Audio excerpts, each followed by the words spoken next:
Ethan had always believed that music carried pieces of a person's soul, and every evening, in a small Seattle café, he let his soul speak. The soft glow of warm lights painted the wooden walls as customers settled in for their routines. For Ethan, this place was more than a job. It was where he tried to rebuild life for his daughter, Lily. As he sat at the upright piano, he closed his eyes and let the first notes rise. The café fell silent. People always listened when Ethan played, though none knew the story behind his melodies. That evening, the door opened, and a woman stepped inside with the kind of presence that made people look twice. Ava Reynolds, the CEO of a billion-dollar tech company, rarely had moments of peace. Her world was fast, demanding, and cold. She came to the cafe by chance, searching for quiet, but the moment she heard Ethan's fingers glide across the piano keys, her steps halted. Something in the sound hit her chest like a forgotten memory waking abruptly. She turned toward the stage slowly, almost afraid to confirm what she already felt. Each note carried a familiarity she hadn't felt in more than a decade. The melody wasn't just beautiful, it was personal. It was the song her first love, Noah, had written for her at 19. They had dreamed of a future together before life tore them apart. Noah was the only person who ever knew she loved that melody more than anything. Ava could hardly breathe as she moved closer to the music, her heart pounding. She whispered to herself, "It can't be. No one else knows this song." Yet the notes were identical, gentle, aching, filled with longing. Ethan finished the piece with his head bowed, unaware of the emotional storm he had stirred.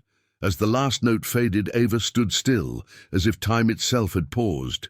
The cafe noise slowly returned, cups clinking, low conversations rising, but everything sounded distant to her. She stared at the pianist, unable to move her gaze. Who was he? How did he know a melody that belonged to a past she had locked away? The air felt heavier. She felt her world shifting, and she knew she needed to speak to him. When the performance ended, Ethan gathered his sheet music, unaware that someone was approaching with trembling steps.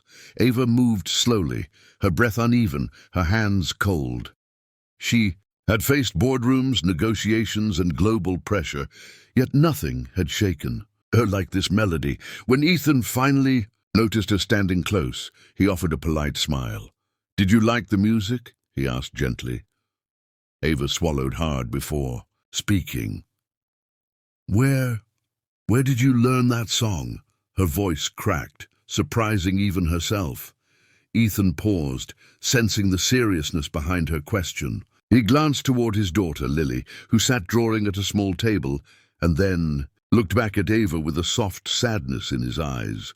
"My brother taught it to me," he said quietly. "He wrote it years ago."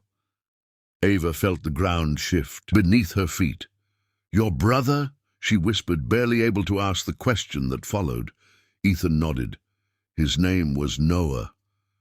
The world seemed to stop. Tears filled her eyes instantly. It was Noah, the boy who loved her deeply and wrote that melody as a promise he could never keep. Ava covered her mouth, overwhelmed. Memories rushed forward, late-night talks, shared dreams, youthful hope, everything she had buried. I knew him," she whispered. Ethan's expression softened with recognition. "He spoke about someone," he admitted. "The girl he hoped would hear his music someday." Ava's tears fell freely now. Before she could respond, Lily rushed to Ethan with the innocence only a child carries. "Daddy, are we going home?" she asked, hugging his arm. Ava stared, stunned. "Daddy!" The truth settled like an ache. Noah was gone, and this little girl was part of the family he never got to share with her. Ethan knelt beside Lily, brushing her hair gently. "Soon, sweetheart." Standing again, he turned back to Ava. "Noah passed away shortly after Lily was born," he said softly.